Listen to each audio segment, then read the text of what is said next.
Salut EV5, comment ça va aujourd'hui? J'espère que tout va bien. Aujourd'hui, on va continuer l'explication de la respiration. Un petit rappel, durant une respiration, on consomme, on absorbe le dioxygène de l'air et on rejette le dioxyde de carbone. Et on a deux phénomènes, c'est-à-dire deux processus, l'inspiration et l'expiration. Durant l'inspiration, l'air entre dans le corps humain, alors que durant une expiration, l'air sort du corps humain. Et sûrement, l'air qui va entrer est riche en dioxygène de l'air, alors que l'air qui va sortir est riche en dioxyde de carbone. Commençons avec la première simulation. Alors, la respiration commence par les fosses nasales, comme on a déjà vu dans l'autre capsule. Fosse nasale, c'est-à-dire nez et bouche. Alors, l'air entre à travers les fosses nasales, puis arrive pour passer dans la trachée artère. Puis, il y a les branches et les branchioles. Voici branches et les branchioles. Pour arriver au poumon, on a deux poumons, poumon droit et poumon gauche. Et en bas, il y a le diaphragme. Le tout est protégé par la cage thoracique. Alors, l'air entre à travers les fosses nasales, puis passe dans la trachée artère, puis dans les branches et les branchioles. Pour passer au poumon, on a deux poumons, poumon droit et poumon gauche. Et en bas, il y a le diaphragme. Le tout est protégé par la cage thoracique. Voici la cage thoracique. Alors, c'est une cage thoracique. Prenons une petite figure en agrandissement. Voici l'agrandissement des poumons. Alors, on va prendre une photo des poumons de tous côtés.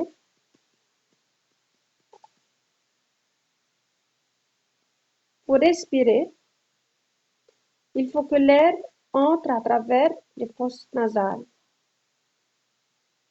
L'appareil qui est responsable de la respiration, c'est l'appareil respiratoire.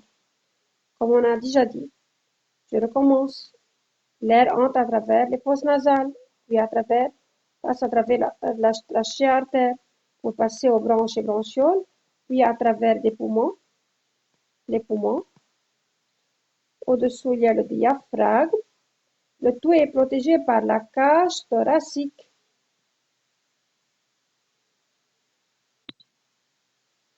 Regardons ici. Ce sont les fosses nasales, le nez, la bouche. L'air entre à travers la flèche bleue. Regardez la flèche bleue. D'accord? L'air entre. Regardons maintenant.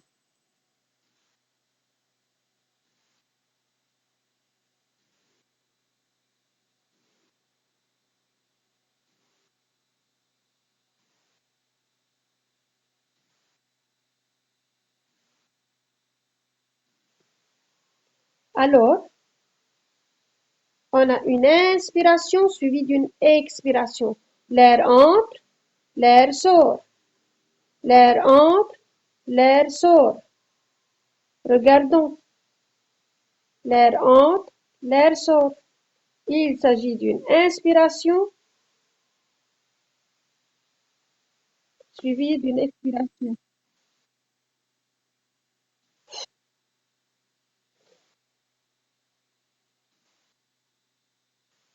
En effet, les mouvements respiratoires se font par l'action complémentaire des muscles élévateurs des côtes, des muscles intercostaux et du diaphragme. Lors de la contraction de ces muscles, c'est-à-dire durant l'inspiration, Le volume de la cage thoracique augmente. Regardons, c'est une inspiration et le volume augmente.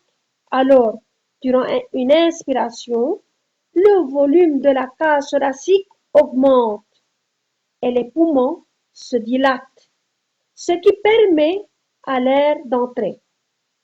Alors, à l'inverse, durant l'expiration, les muscles se relâchent. Regardons, ils se relâchent.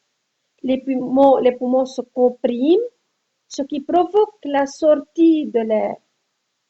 Alors, durant une expiration, les muscles se relâchent, les poumons se compriment, ce qui provoque la sortie de l'air.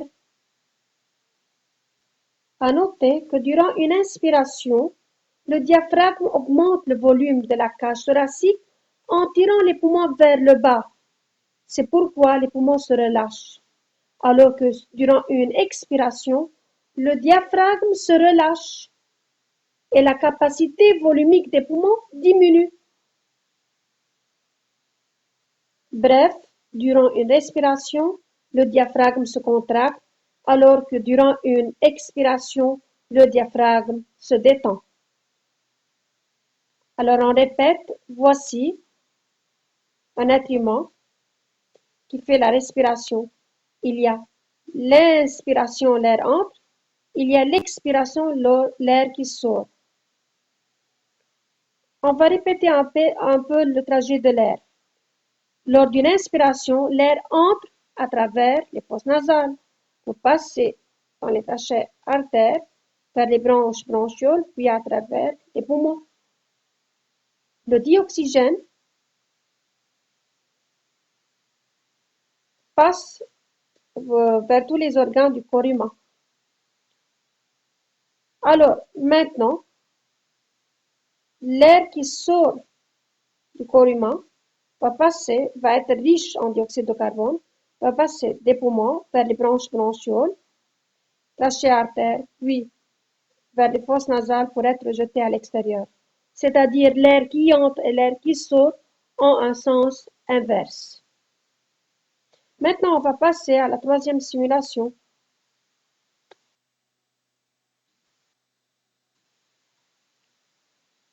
Voici un petit motif. Vous allez s'amuser à le faire après. Vous pouvez tout simplement chercher une bouteille, puis chercher des pailles avec des ballons de baudruche. Voici 2 ballons de baudruche. Et ici, la couverture est encore un ballon de baudruche. Vous pouvez le couper et faire l'expérience. Alors, c'est une cloche en verre hermétiquement fermée par un bouchon, c'est-à-dire ici, on a utilisé un ballon en baudruche. Le ballon est traversé par un tube en Y. Vous pouvez le faire à l'aide des pailles, sur lesquelles sont ligaturés 2 ballonnets en baudruche. Je veux tirer sur la membrane, c'est-à-dire sur le ballon. Regardons ce qu'il va se passer. Oh, les ballons se gonflent. C'est une inspiration ou expiration à votre avis? Sûrement, il s'agit d'une inspiration. D'accord? La cage thoracique monte. Je vais maintenant laisser la membrane. Que se passe-t-il? L'air sort. L'air sort à travers les fosses nasales. Le diaphragme se relâche. La couverture ici joue le rôle du diaphragme. Alors, je vais tirer, les ballons se gonflent parce que l'air entre dans l'organisme. L'air entre à travers la couverture. D'accord? L'air entre dans la cloche, dans la bouteille. C'est pourquoi les ballons se gonflent. Maintenant, je vais laisser. Alors, l'air sort.